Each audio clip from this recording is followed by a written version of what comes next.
दास निवेदन करेगा। एक सुरेश चौधरी जी हैं। भगत जी, मेरी कुछ शंकाएं हैं सृष्टि रचना को लेकर। जैसे कि सतलोक एक अमरलोक है, वहां कोई गलती होती नहीं है। फिर किसी की बुरी नज़र, किसी की गलत सोच, माया, ये सब चीज़ें नहीं हैं। यानी त्रिगुण सत्ता नहीं है।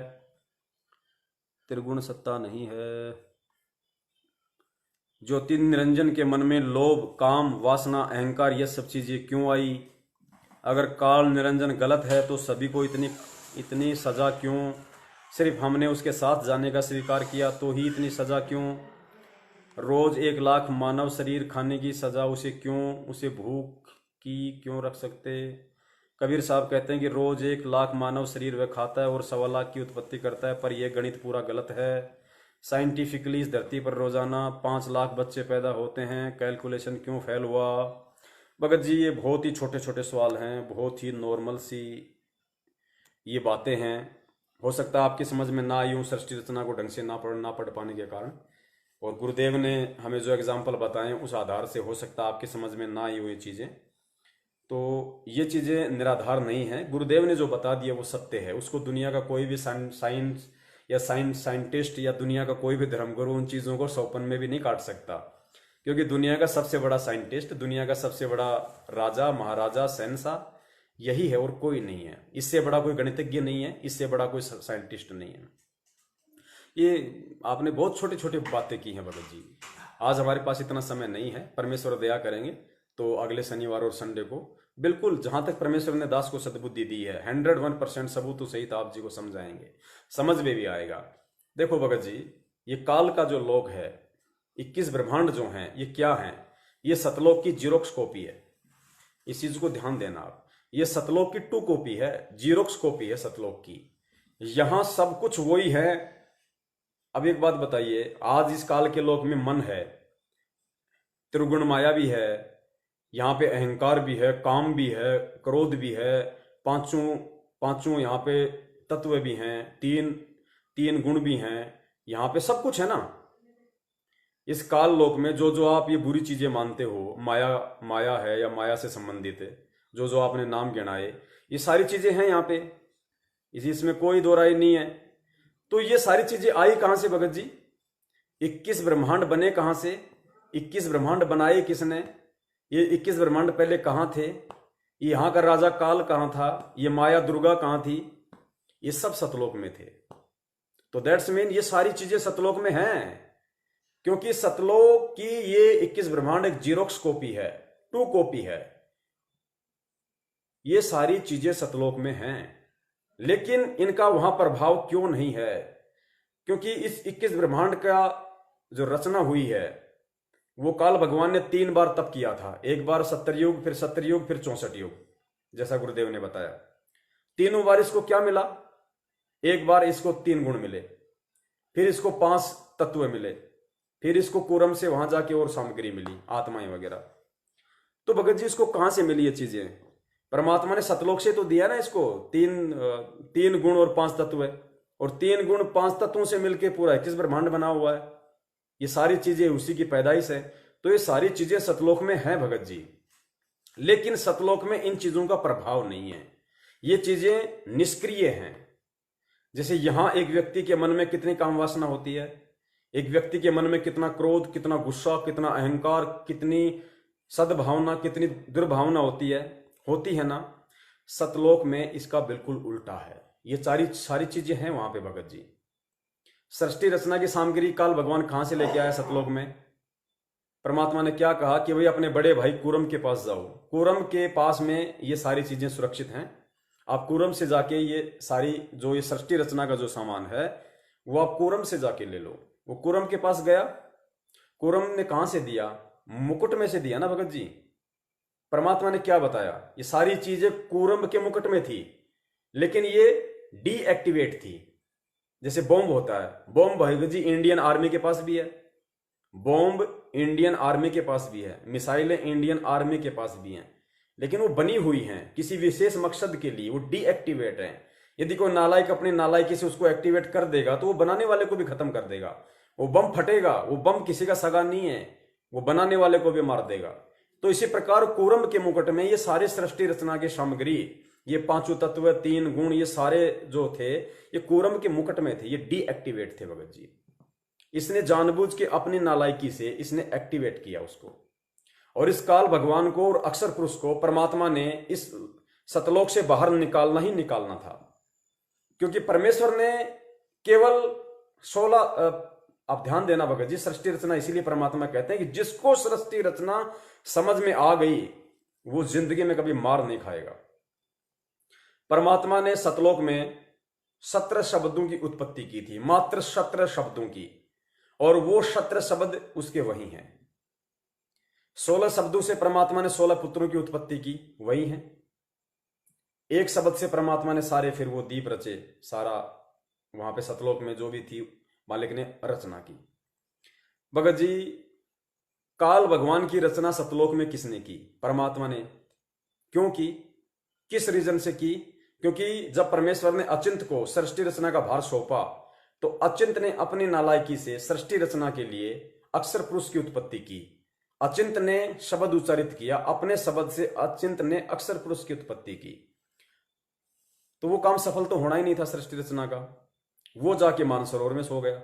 उसको उठाने के लिए फिर परमेश्वर ने अंडे से काल की उत्पत्ति की अपने शब्द से, उसको नीचे भेजा। अब वो किसकी उत्पत्ति थी भगत जी? गुस्सा किसको आया? गुस्सा वहां पे अक्षर पुरुष को आया था जब वो नीचे सो रहा था, और अंडा जब नीचे गया गड़गड़ गड़गड़ करता हुआ, उसकी निंद्रा भंग हुई। तो परमात्मा ने क्या बताया? कच्ची नींद में जैसे आदमी उठता है तो उसको गुस्सा आता है। तो ये चीज वहां की देन है। वो परमात्मा ने उत्पत्ति नहीं की थी अक्षर पुरुष की, अचिंत ने उत्पत्ति की थी। तो वो बिगाड़ खाता होना था, वो बिगाड़ खाता हुआ तो परमात्मा ने उसको वहां से बाहर निकालना ही निकालना था। अक्षर पुरुष के संपर्क में आया काल भगवान। काल भगवान के मन में फिर दुर्भावना आई। अब भगत जी आप कहोगे कि ये वहां पे मन तो है नहीं, तो मन में दुर्भावना क्यों आ गई? भगत जी वहां पे दुर्भावना भी है, वहां पे सद्भावना भी है। किस प्रकार है? फिर आप कहोगे परमात्मा ने कंट्रोल क्यों नहीं किया? या आपके शब्दों में शब्द निकलेंगे। तो इसको स्वयं ही समझना पड़ेगा सृष्टि रचना को। आप स्वयं अपने आप को शांत कर सकते हो। मैंने क्या कहा कि ये 21 ब्रह्मांड उसकी 2 कॉपी है। आज आप भारतीय संविधान को देख लीजिए। भारतीय संविधान में प्रत्येक नागरिक को स्वतंत्रता है कि नहीं है? भारतीय संविधान में प्रत्येक नागरिक को स्वतंत्रता का अधिकार है। हर आदमी अपना विचार व्यक्त कर सकता है, वो कोई भी कर्म कर सकता है, लेकिन उस कर्म के करने के बाद सरकार ने जो दंड विधान लागू कर रखा है उस कर्म के लिए वो भी उसको भोगना पड़ेगा। इसी प्रकार सतलोक में प्रत्येक आत्मा को परमात्मा ने स्वतंत्र रखा हुआ है। किसी आत्मा पे परमात्मा ने कोई बंदिश, कोई बाउंडेशन नहीं लगा रखा। सब स्वतंत्र थे। हम स्वतंत्र थे तभी तो हम काल के ऊपर आस्था कर बैठे। हम स्वतंत्र थे तभी तो हमने उस परमात्मा के वहां पे हाथ खड़ा कर दिया कि मैं भी जाऊंगा, मैं भी जाऊंगा। हम स्वतंत्र थे तभी परमात्मा ने हमें रोका नहीं और हमें वहां से नीचे डाला। तो ठीक वो जीरोक्स कॉपी यहां का संविधान बना हुआ है, भारतीय संविधान। यहां पे भी स्वतंत्रता है और कर्मों का भोग सबको भोगना पड़ता है। गीता जी भी यही कहती है। तो इसने अपनी नालायकी से भगत जी, इसने अपने बड़े भाई के साथ में इसने बदतमीजी की, इसने बुरा बर्ताव किया। तो भगत जी जब यहां पे कोई किसी के साथ बदतमीजी करता है, क्योंकि हमने यहां के उदाहरणों से सारी चीजें हमने समझनी पड़ेंगी। तो भगत जी जब यहां पे दंड लागू है उन बातों का, यदि आप किसी की बेइज्जती करते हो, किसी की निंदा करते हो व्यर्थ में, तो यहां पे जब दंड विधान है तो वहां क्या दंड विधान नहीं होगा? वहां पे उस आत्मा का फिर कोई रहने का कोई औचित्य नहीं है। दूसरी बात, वहां पे सारी चीजें हैं भगत जी। मन का वास भी है, वहां पे तीनों गुण भी हैं, काम क्रोध ये मोह लोभ सब है वहां पे भगत जी। वासना भी है, सारी चीजें हैं, तभी तो काल के मन में हुई। कैसे हैं? जैसे भगत जी एक 2 साल का बच्चा होता है, उसको भी सुसु होती है। सुसु मतलब उसको भी जनेंद्री है, उसको भी पुरुष इंद्री है 2 साल के बच्चे को भी। और पुरुष इंद्री एक 30 साल के या 40 साल के व्यक्ति के भी है। लेकिन उस 2 साल के बच्चे में और उस 30 साल के व्यक्ति में उस इंद्री को लेकर, उस वासना को लेकर रात दिन का अंतर है। उस बच्चे के मन में जरा भी, चाहे वो अपनी माता के साथ चाहे वो नंगा सोए, चाहे माता उसके साथ में चाहे वो नहाए, चाहे बाथरूम में, या माता चाहे उसको नहलाए नंगा करके, भगत जी उस बच्चे के मन में माता बहन, अपने किसी आड़ोसी पड़ोसी, किसी भी अन्य स्त्री के लिए मन में तनिक भी, पुरुष इंद्री होते हुए भी तनिक भी वासना उसके मन में आती नहीं। दूर दूर तक कोई रिश्ता नहीं, उसका सोच भी नहीं होती है। और एक 30 साल का व्यक्ति अनजाने में किसी को भी देख के अपने मन में किसी भी तरह के गलत विचार पैदा कर लेता है। तो ये अंतर है भगत जी वहां पे एक्टिव और डीएक्टिवेट का। काल ने अपनी गलती से अपनी स्वतंत्रता के अधिकार का नाजायज फायदा उठाते हुए उसने उस चीज को डीएक्टिवेट कर डाला जबरन, क्योंकि कूरम उस समय परमात्मा के ध्यान में मग्न था, अपनी साधना में मग्न था। काल ने उसको आवाज दी, वो नहीं उठा, तो गुरुदेव ने बताया कि काल को धैर्य नहीं रहा, काल को शांति नहीं रही। काल ने जबरन गुस्से में आकर उसका मुकुट हिला डाला, और जैसे ही मुकुट हिलाया तो उसमें से वो सारी चीजें ऑटोमेटिक निकल गई, क्योंकि विधान था परमात्मा का। उसको परमात्मा ने सतलोक से बाहर करना ही करना था, और उन आत्माओं को भी बाहर करना था जो उस काल पे आस्था लगा बैठी थी, क्योंकि स्वतंत्र सब है भगत जी। अगर यहां हम स्वतंत्र हैं तो वहां भी स्वतंत्र हैं, ध्यान रखना इस बात का। तो इसने अपनी नालायकी से इसने उन पांचों तत्व 3 गुणों को एक्टिव कर लिया, और जैसे ही इसने एक्टिव किया तुरंत वो चीजें उसी के ऊपर लागू हो गई। वो वासना भी उसके अंदर समाहित हो गई, वो लोभ, लालच, स्वार्थ, छल, कपट, सारी चीजें उसने अपनी, क्योंकि मुकुट केवल उसने हिलाया था, मैंने नहीं हिलाया, और आत्माओं ने नहीं हिलाया। तो वो हिलाते ही, अब भगत जी उस समय गुस्सा तो उसको भी आया था, कूरम को भी आया था, लेकिन उसके गुस्से में रात दिन का अंतर था। उसकी सोच कुछ और थी, उसकी सोच कुछ और थी। तो उसने परमात्मा से ध्यान लगाया, तो परमात्मा ने कहा कि बेटा छोटा भाई है, उस नालायक के पीछे नहीं होना, तू शांत रह, छोटा गलती करता है, बड़ा समय किया करता है। तो कूरम चुप हो गया परमात्मा का आदेश मानकर। काल को सुख शांति नहीं थी, तो परमेश्वर ने कहा कि बेटा जिस प्रकार उसने अपने धैर्य का परिचय नहीं दिया, उसने विवेक का परिचय नहीं दिया, उसने जल्दबाजी की, उस नालायक के लोक में हमेशा ऐसा ही हड़कंप मचा रहेगा।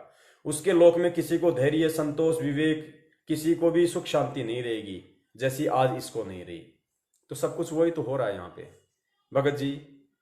घर में माता बहनें चूल्हे में आग लगाती हैं, गैस से खाना बनाती हैं, उस खाने का, उस गैस का, उस चीज का आप सदुपयोग करोगे तो आपको वो फायदा देगी, लाभ देगी, और आप उस पर अपना हाथ रख दोगे तो आपको जलाएगी।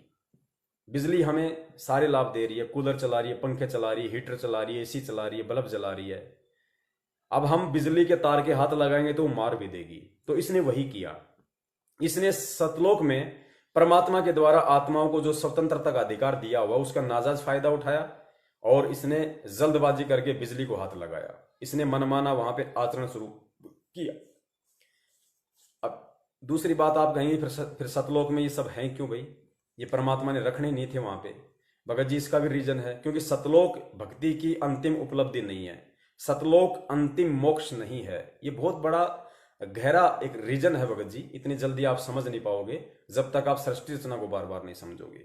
क्योंकि परमेश्वर ने सतलोक से ऊपर 3 लोक और बताए, तो सतलोक अंतिम उपलब्धि नहीं है। लेकिन सतलोक से नीचे जितने लोक हैं, चाहे अक्षर पुरुष का लोक हो, चाहे 21 ब्रह्मांड का हो, चाहे नीचे चाहे पाताल लोक हो, सतलोक से नीचे जितने भी लोक हैं, जहां जहां सृष्टि है, उन सबसे उत्तम सतलोक है। सतलोक में जाने के बाद फिर कर्म दंड ये इस तरह की बातें नहीं है।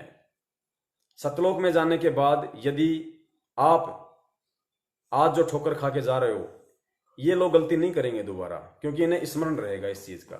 तो सतलोक में जाने के बाद जैसा गुरु जी ने बताया, वहां पे कोई काम नहीं, कोई धंधा नहीं, कोई रोग नहीं, तेज पुंज का शरीर है, आराम से घूमना फिरना, खाना, परमात्मा की भक्ति करना, कोई मरना नहीं, कोई टेंशन नहीं, कोई चिंता नहीं, कोई वो सिस्टम नहीं, वो सत्य है सारी चीजें। ये बहुत ही पुरानी कहानी है भगत जी। इसकी गिनती भी अगर आप 100 साल तक, अगर आप 1 लाख से भी स्टार्ट करोगे, 1 लाख, 2 लाख, 3 लाख, 4 लाख, तो भी 100 साल में क्या 1000 साल में आप काउंटिंग नहीं कर पाओगे, इतने युग पहले सृष्टि रची गई थी। तो ये बहुत लंबी कहानी है। दूसरी बात, परमेश्वर कहते हैं कि अविगत की गति को कोई नहीं जान सकता, कि वास्तव में इसके पीछे का मेन रीजन क्या है। ये दास केवल उतना ही बता सकता है जितना परमेश्वर ने दास को सद्बुद्धि दी है, जितना मुझे लगता है सृष्टि रचना के आधार से। तो उस आधार से सिस्टम भगत जी ये है। अब आपका एक सवाल था इसमें कि भाई परमात्मा की उत्पत्ति किसने की, तो भगत जी ये तो बिल्कुल ही बेबुनियाद सवाल है। इस सवाल की तो आप ना करो तो ही अच्छा है। क्योंकि परमात्मा की उत्पत्ति कर्ता का जिसे मालूम पड़ जाएगा वो तो परमात्मा से बड़ा हो गया फिर। और यदि आपको परमात्मा का उत्पत्ति कर्ता का किसी ने एंड बैंड करके मालूम भी कर दिया कि भाई वो है, फिर आप उस उत्पत्ति कर्ता के विषय में जानने के लिए जिज्ञासु हो जाओगे कि फिर उस भगवान की उत्पत्ति करने वाले का उत्पत्ति कर्ता कौन है। तो वो तो आगे से आगे बढ़ते रहो, फिर इन चीजों का कोई औचित्य नहीं है भगत जी। जितना गुरुदेव ने बता दिया, मैं आपको पहले भी कहा था और मैं बार बार कहता हूं इन चीजों को, और गुरुदेव भी ये कहते हैं कि यदि भक्ति मार्ग को समझना है तो आपको सबसे पहले शास्त्रों को आधार बनाना पड़ेगा, क्योंकि शास्त्रों के बिना सतगुरु पहचान में नहीं आएगा। इसलिए शास्त्रों को गहनता से समझना पड़ना जरूरी है, फिर तुम्हें सतगुरु समझ में आ गया। और जिस दिन आपको सतगुरु समझ में आ गया कि मेरा जो सतगुरु है, मेरा जो गुरु है वो सच्चा है, पक्का है, भगवान है, उसके बाद शास्त्रों को, जैसे ये कोर्ट कचहरी वाले लाल कपड़े में फाइलों को बांध के ऐसे पटक के रखते हैं ना, उन शास्त्रों को आप जी एक जगह रख दो, फिर वो शास्त्र पढ़ने की आवश्यकता नहीं फिर आपको।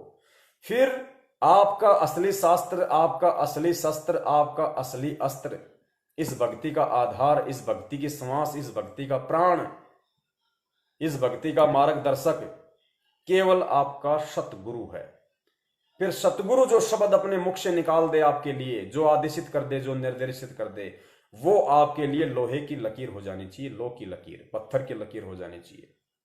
शास्त्र कहीं ना कहीं झूठ बोल सकते हैं, शास्त्र कहीं ना कहीं गलत निर्देशित कर सकते हैं, सतगुरु आपको गलत निर्देशित नहीं करेगा, क्योंकि शास्त्रों में मिलावट हो सकती है, सतगुरु के वचनों में मिलावट नहीं हो सकती। इसलिए अब सतलोक में क्या था, सतलोक में क्या नहीं था, काल के मन में ये क्यों आया, दुर्गा के प्रति बुरी भावना क्यों बैठी है, उसने तप क्यों किया, हम उनके पीछे क्यों लगे, छोटी सी गलती की सजा हमारे को भगवान ने क्यों दी, काल को ये खाने का श्राप क्यों दिया। भगत जी, सृष्टि रचना अभी आपने ढंग से नहीं सुनी, एक बार नहीं, 10 बार नहीं, 50 बार पढ़ने सुनने की भी जरूरत पड़े तो पढ़ो, पढ़नी पड़ेगी भगत जी। यदि आप सतगुरु की शरण में अभी तक नहीं आए हैं, मैं आप सुरेश चौधरी जी से निवेदन करूंगा, यदि आप अभी केवल सत्संग सुन रहे हैं और संत रामपाल जी महाराज जी की शरण में नहीं आए हैं, तो मैं आप जी से निवेदन करूंगा, आप जी और गहनता से सत्संग सुनिए, जल्दबाजी में नाम दीक्षा ना लें, आप जी खूब सुनिए सत्संग, सृष्टि रचना सुनिए, जो भी शंका हो मन में सत्संगों से ही निकलेगी। इस दास के कहने से भी आपकी शंका नहीं निकलेगी भगत जी। दास तो केवल उन भाइयों के लिए एक माध्यम है जिनको मैनेजमेंट ने भ्रमित कर रखा है, लेकिन जो अभी शास्त्रों से ही भ्रमित हैं, जिनको अभी इन चीजों की जानकारी नहीं कि भक्ति क्या है, भगवान क्या है, उनको तो सतगुरु का सत्संग और सृष्टि रचना ही समाधान देगी। तो अभी वो सुनिए आप। और यदि आपने सतगुरु देव जी से नाम दीक्षा ले ली है और उसके बाद यदि आप ये विचार व्यक्त कर रहे हैं, तो भगत जी आप परमात्मा से दूर हैं, आप परमात्मा से दूर हैं भगत जी। क्योंकि ये गुरु जी का विधान है कि नाम लेने से पहले भैया पहले ज्ञान को आधार बनाओ, सत्संगों को आधार बनाओ। नाम दीक्षा लेने के बाद आप, मतलब नाम दीक्षा से पहले आप ब्लाइंड फेथ मत हो, अंधविश्वास मत करो गुरु पे, भक्ति पे, आंखें खोल के हर चीज का समाधान निकालो। ये शंकाएं आपको पहले निकालनी थी सारी, किसी भी प्रकार की कोई जल्दबाजी नहीं। गुरु नहीं कहता कि तुम जल्दबाजी में नाम लो, गुरु कहता है मैं यही हूं, मैं कहीं भागने के लिए नहीं आया, सबको समझाने के लिए आया हूं, जो जाने की इच्छा होगी उसको ले जाने के लिए आया हूं, तुम्हारे से पहले मैं नहीं जाने वाला। तो यदि आपने नाम दीक्षा लेने के बाद आपके मन में ये शंका है, तो भगत जी आपको अवश्य अपनी इस नादानी के लिए, अपनी इस भूल के लिए सतगुरुदेव जी से दंडवत प्रणाम करके भगत जी बार बार क्षमा याचना मांगनी चाहिए, क्योंकि सतगुरु के वचन अटल हैं भगत जी, हम नहीं समझ सकते। गुरुदेव ने सत्संग में बताया ना, बाप के जेब में पेन होता है, बच्चा बोलेगा पापा ये क्या है, पापा बोलेगा पेन है, पेन है, पेन है भाई, पेन है, वो समझ नहीं पा रहा भगत जी। उसको समझने के लिए थोड़ा और तैयार होना पड़ेगा, थोड़ी और उम्र में परिपक्वता लानी पड़ेगी, और एक समय वो ऐसा होगा फिर उसको बाप से पूछने की जरूरत नहीं पड़ेगी पापा जेब में क्या है। पापा बोलेगा बेटा जरा पेन लेके आना, तुरंत दौड़ के ले आएगा। वो ये नहीं कहेगा ए, वो 20 साल का 10 साल का होने के बाद भी ए करेगा, तो फिर पूरी जिंदगी वो ए करता रहेगा फिर। तो भगत जी ये कुछ चीजें ऐसी हैं जिनको हमें भी इतनी गहराई में नहीं जाना चाहिए, कोई मतलब नहीं है। क्योंकि देखो हमें भूख है और हमें पता है कि हमारी भूख और प्यास पानी और चपाती से मिटेगी, तो भगत जी हमें चुपचाप वो खा लेनी चाहिए। हमें उसमें तर्क वितर्क नहीं करना चाहिए खाने से पहले कि ये गेहूं की बनी है, बाजरे की बनी है, बाजरा क्यों डला, दोनों चीज़ों को मिक्स क्यों किया, ये बाजरा इतना मोटा क्यों पिसा हुआ है, ये गेहूं कहाँ का है, मध्य प्रदेश का है या पंजाब का है, ये गेहूं, इस गेहूं में 7 पानी दिए फिर 6 पानी दिए। तो हमें इन चीज़ों से कोई मतलब नहीं भैया, खाने को मिल रहा है, अपनी भूख शांत करो, चुपचाप बैठो। तो सृष्टि रचना में इस तरह की मीन में एक भगत जी हमें नहीं निकालनी, क्योंकि सृष्टि रचना अगर समझ में आ जाए तो जीवन को पूरा, इंसान को पूरा भक्ति मार्ग समझ में आ जाता है भगत जी। और सबसे बड़ी चीज, सबसे बड़ी बाधा यही है कि जीव सृष्टि रचना ही नहीं समझ पाता। आज 70% भगत जो भ्रमित हैं मैनेजमेंट के पीछे, वो क्यों भ्रमित हैं? सिर्फ और सिर्फ सृष्टि रचना ना समझ पाने के कारण। क्योंकि सृष्टि रचना पूरी भक्ति का विधान है, संविधान है। आप जो गलतियां करने जा रहे हो वो आईना है, दर्पण है, इसीलिए लोग भ्रमित हो रहे हैं। अरे हमने सतलोक में ये राजनीति शुरू की, ये घटिया कर्म शुरू किए, इन एक दूसरे के प्रति हमने समर्पण भाव कर दिया। जैसे यहाँ पे अब राजनीति वालों को समर्थन दे रहे हैं, उनको दे रहे हैं, तो सतलोक में भी थी सबसे बड़ा राजनीतिबाज, सबसे बड़ा आरक्षणबाज, सबसे बड़ा सामाजिक संगठन ये काल भगवानी तो था, जिसको हमने समर्थन दे दिया। वो एक टांग पे खड़ा होकर डांस कर रहा था, मनमाना काम कर रहा था, हमने इसको समर्थन दे दिया। अरे वाह भाई, अरे 70 युग तक एक पैर पे, भाई वाह कमाल है भाई, हैं, आसक्ता व्यक्त कर दी। आज क्या कर रहे हैं? ये राजनीति, ये नेता, ये सामाजिक संगठन, ये गैंगस्टर, ये क्या है? ये काल हैं। और इन काल के धरनों में हमने इनका समर्थन कर दिया मैनेजमेंट के कहने पे। तो कहाँ समझी हमने सृष्टि रचना? अगर सृष्टि रचना समझ जाते कि हम लोग कैसे धोखा खाते हैं। अरे सतलोक में भी हमें उस परमात्मा के छोटे बेटे ने धोखा दिया, काल ने धोखा दिया ना। काल के पीछे तो लग के हम यहां आ गए, और यहां भी उस परमात्मा के ही परिवार वालों के पीछे लग रहे हैं, उन्हीं के भाई के पीछे, उन्हीं की औरत के पीछे, उन्हीं के बच्चों के पीछे हम लग रहे हैं। जैसा वो कह रहे हैं वैसा हम कर रहे हैं। अरे वो लैट्रिन खाएंगे तो क्या आप भी खाओगे? फिर क्यों परमात्मा ने सृष्टि रचना सच्चाई? भाई ये 2 कॉपी है, चाहे भक्ति की हो, चाहे एग्जाम्पल की हो, कुछ भी हो। सतलोक की जीरोक्स कॉपी है ये पृथ्वी लोक। यहां पे वही कर्म होंगे जो सतलोक में हैं, लेकिन वहां पे शुद्ध हैं, सात्विक हैं, और यहां पे उनमें गोबर भरा हुआ है। और सतलोक में ये जो सारी चीजें हैं, ये परमेश्वर की जो रचना है भगत जी, सतलोक अंतिम उपलब्धि नहीं है इस जीवात्मा की। सतलोक में भी एक तत्व का शरीर है जिसको नूरी शरीर कहते हैं, जबकि आत्मा के ऊपर कोई शरीर नहीं होना चाहिए। शुद्ध आत्मा उस समय होगी। आत्मा का अंतिम आत्म कल्याण, आत्मा का अंतिम मोक्ष सिर्फ अनामी लोक में जाने के बाद है, सिर्फ अनामी लोक में जाने के बाद। क्योंकि परमेश्वर की वाणी है ना कि लोक अनामी जावेगी वहां को न मिलन चुबारे, कि जब तू अनामी लोक में चली जाएगी। क्योंकि सतलोक में भी तो हमें सारनाम की भक्ति करनी है भाई, सतलोक में भी तो सारनाम की भक्ति करनी होती है। हम आए तब परमेश्वर ने हमें सारनाम नहीं बताया था, और क्या कहा कि बेटा इसको भूलना मत, अगर सारनाम को याद रखोगे तो मैं तुम्हें काल से छुड़ा लाऊंगा। इसने सबसे पहले सारनाम बुलवाया। तो गुरुदेव ने कहा कि सतलोक में भी सारनाम की भक्ति करनी है, लेकिन उसका आनंद अलग है, उसका सिस्टम अलग है। फिर ऊपर के लोकों की यात्रा का फिर सिस्टम है। जैसे यहां से हम ऊपर जा रहे हैं ना, अधिक सुख प्राप्त करने के लिए, लंबे समय तक रहने के लिए, निरोग रहने के लिए, निश्चिंत रहने के लिए, ऐसे ही सतलोक से ऊपर फिर अनामी लोकों की यात्रा है, जहां पे संत रामपाल जी महाराज जी जा चुके हैं, जहां पे संत रामपाल जी महाराज जी की वो आत्मा जा चुकी है कि लोक अनामी जावेगी वहां कोन्या मिले चौबारे। यानी सतलोक, उस अनामी लोक में कोन्या मिले चौबारे। चौबारे का मतलब महल, मकान, रचना, कंस्ट्रक्शन। यानी उस अनामी लोक में जब आत्मा चली जाएगी, जहां पे परमात्मा रहता है सिंगल, जहां परमात्मा ने सर्वप्रथम एक अनामी लोक की रचना की, फिर परमात्मा वहां पे अकेला रहा करता था, गुरुदेव ने बताया ना, वो अनामी लोक अंतिम लोक है। तो कहते हैं लोक अनामी जावेगी, हे आत्मा जब तू अनामी लोक में चली जाएगी तो वहां कोन्या मिलन चौबारे, वहां पे सतलोक की तरह सृष्टि नहीं है। यहाँ पे पेड़ पौधे, माँ बेटा, भाई बहन, वो नहीं है वहां पे। तो कहते हैं लोक अनामी जावेगी वहां कोन्या मिलन चौबारे, आत्मा और परमात्मा वहां ना ही रहते न्यारे। यानी इस अनामी लोक में आत्मा और परमात्मा का अलग अलग अस्तित्व नहीं है। और सतलोक में आत्मा अलग है, परमात्मा अलग है। आत्मा का अस्तित्व अलग है, परमात्मा का अस्तित्व अलग है।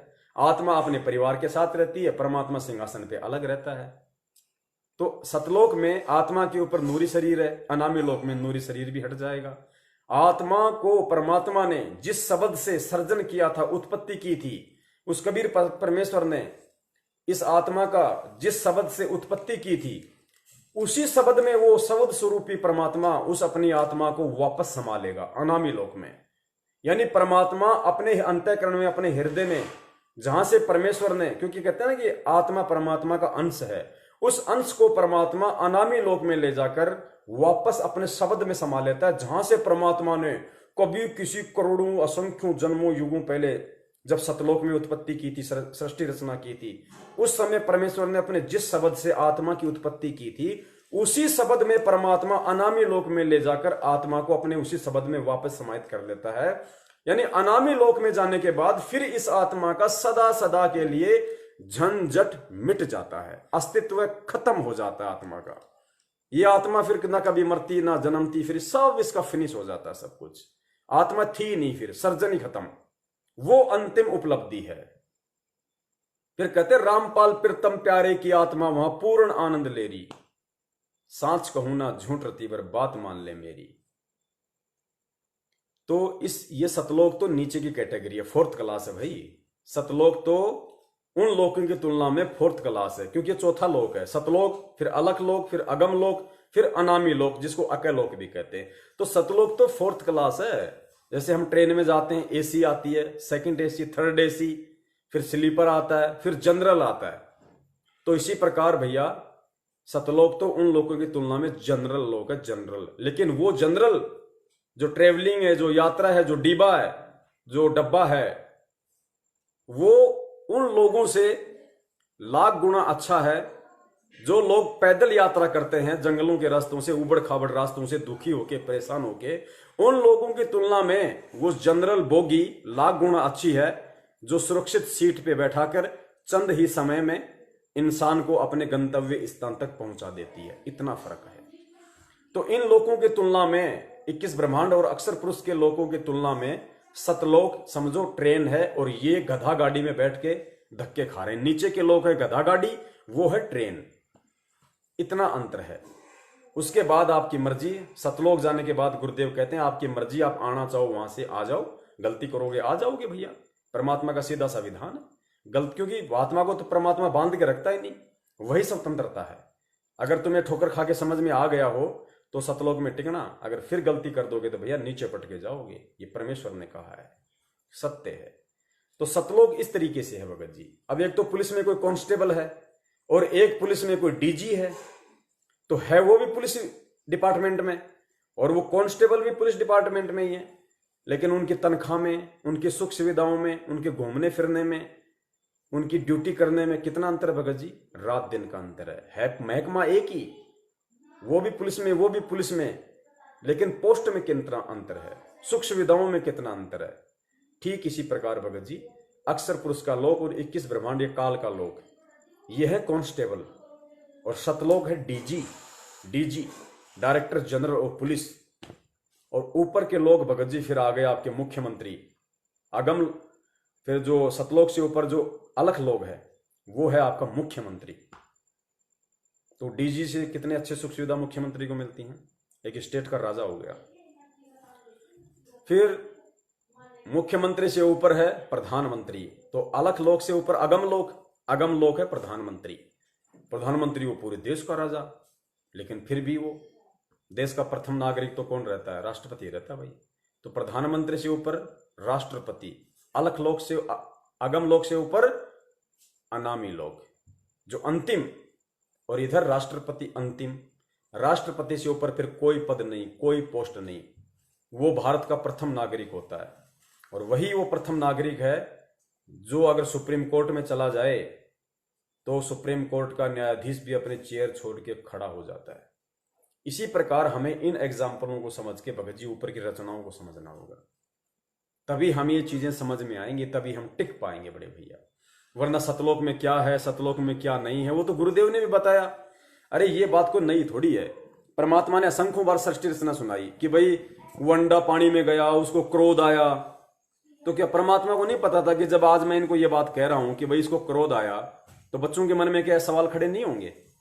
फिर वो उसने वो कूरम के पास गया, उसने जल्दबाजी में हड़बड़ाहट में गुस्से में आके कूरम का मुकुट हलाया। कूरम को भी गुस्सा आया, उसको भी गुस्सा आया। तो गुस्सा क्या है? तमोगुण। गुस्सा हो गया तमोगुण।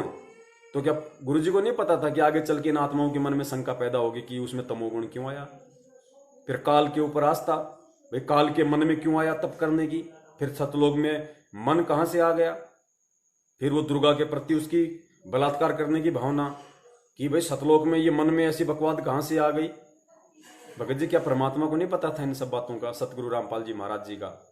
लेकिन परमात्मा ने ये कभी नहीं सोचा था कि इस तरह का इतना निर्मल, जो आज से पहले ये ज्ञान नहीं इस पृथ्वी पे, शास्त्रों ने किसी ने प्रमाणित नहीं किया, और इतना ज्ञान सुनने के बाद, मेरे इतना सब कुछ समझने के बाद भी ये मेरी ही सृष्टि रचना में मीनमेख निकालेंगे। भगत जी उससे बड़ा अपराधी मैं समझता हूं शायद ही को दुनिया में होगा। उस परमेश्वर को इन सब बातों का पता था भगत जी, पता भी है। लेकिन यहां परमात्मा चाहता तो वो भी बता देता, लेकिन वो फिर विश्वास भी तो देखता भगत जी, समर्पण भाव भी तो देखता है। भगत जी हमें यदि अपनी माँ के विषय में कोई कहे कि तेरी माँ यार शादी से पहले ऐसे ऐसी थी, पीहर में इतने लोगों के साथ इसके शारीरिक संबंध थे, ऐसे ऐसे कुकर्म करती थी, भगत जी हम अपनी माँ से सवाल करते हैं?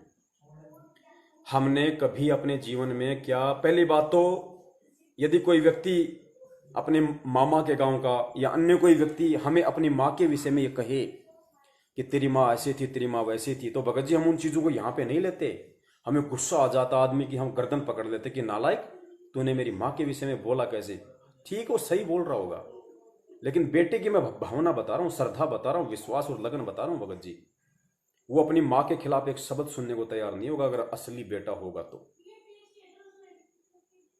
और यदि कोई बोल रहा है और यदि वो बच्चा सामना करने में सक्षम नहीं है, तो वो बच्चा अपनी माँ से कभी जिंदगी में सवाल नहीं करेगा। वो बच्चा अपने बड़े भाई से या अपने बाप से कभी जिंदगी में सवाल नहीं करेगा कि मेरी माँ के विषय में लोग ऐसा बोल रहे थे। तो वो बेटा है, बेटा, सुपुत्र बोलते उसको। और भगत जी भक्ति मार्ग, ये सतगुरु तो भगत जी उस माँ से भी असंख्य गुणा ज्यादा सम्माननीय, पूजनीय, आदरणीय माता है। ये हमारी असली माता है। ये माताएं तो हमारी लाखों करोड़ों गई। गधे बनेंगे माँ मिलेगी, कुत्ते बनेंगे माँ मिलेगी, सूअर बनेंगे माँ मिलेगी, आज माँ मिली हुई है, कल मिल जाएगी, पहले भी थी। लेकिन ये सतगुरु रूपी माँ नहीं मिलेगी, ये बड़ी मुश्किल से मिली है। और इस माँ पे संदेह करना, इस माँ के जीवन पे संदेह करना, इस माँ के द्वारा बताए गए अपने विषय में शब्दों पे संदेह करना, आप समझ सकते हैं भगत जी कितने बड़े हम दोषी हो जाएंगे इस मार्ग में। क्योंकि यहाँ काल बहुत बड़ी शक्ति है, वो नहीं चाहेगा कि हम भक्ति करें। ये फालतू की जिज्ञासाएं, फालतू के सवाल हैं भगत जी। काल हमें किसी न किसी तरीके से गुरुदेव ने यही तो बताया। गुरुदेव ने नानक जी के बारे में क्या बताया कि नानक जी कहते थे कि साध मिले साड़ी शादी होंदी, बिछड़ जा दिलगिरी वे, अक दे नानक सुनो जिहाना, मुश्किल हाल फकीरी वे। कि साध मिले साड़ी शादी होंदी, शादी कहते हैं खुशी को बताया गुरुदेव ने। खुशी कि जब भगत लोग मिलते हैं, साधु लोग आते हैं तो मुझे खुशी होती है। और विछड़ जा दिलगिरी वे, जब वो चले जाते हैं तो मुझे बड़ा दुख होता है। अख दे नानक सुनो जिहाना, मुश्किल हाल फकीरी वे, कि भक्ति करना और करवाना बड़ा मुश्किल है।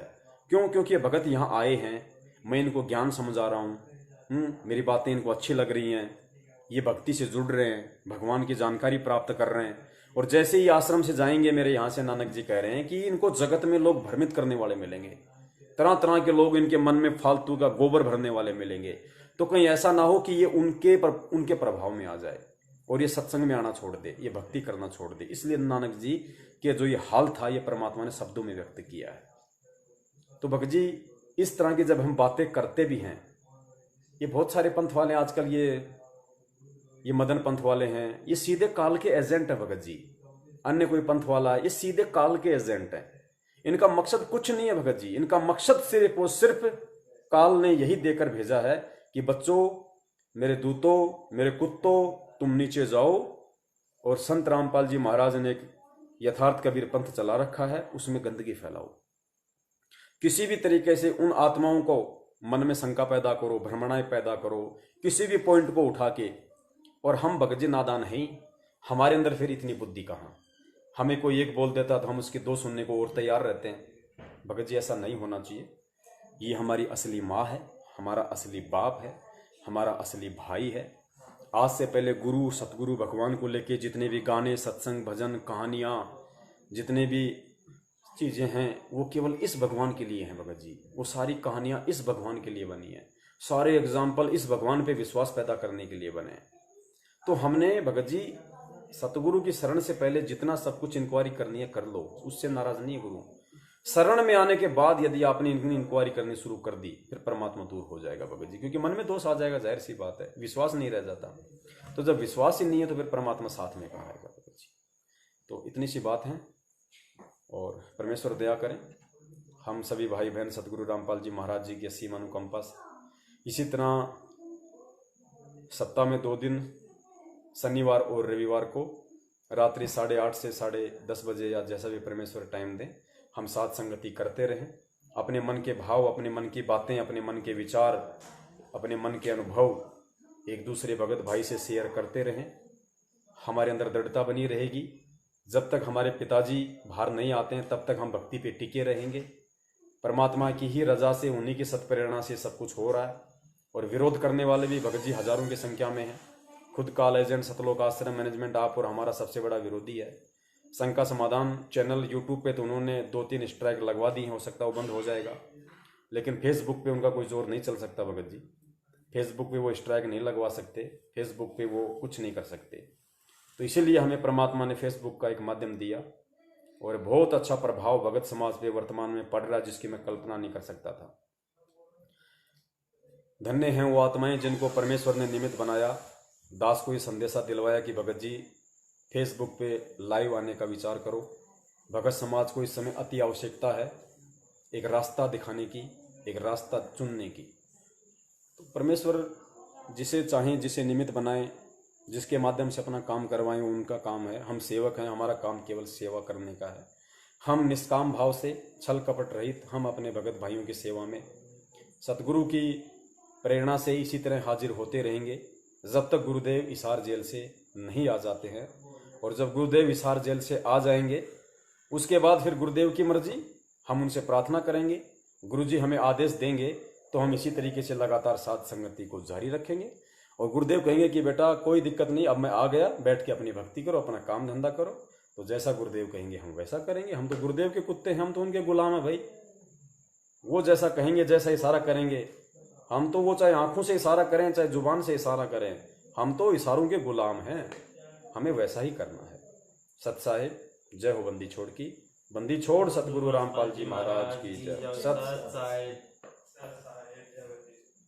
भाई जो गुरु बचन पे डट गे रे कट गे फंद 84 के। भाई जो गुरु बचन पे डट गे रे कट गे फंद 84 के।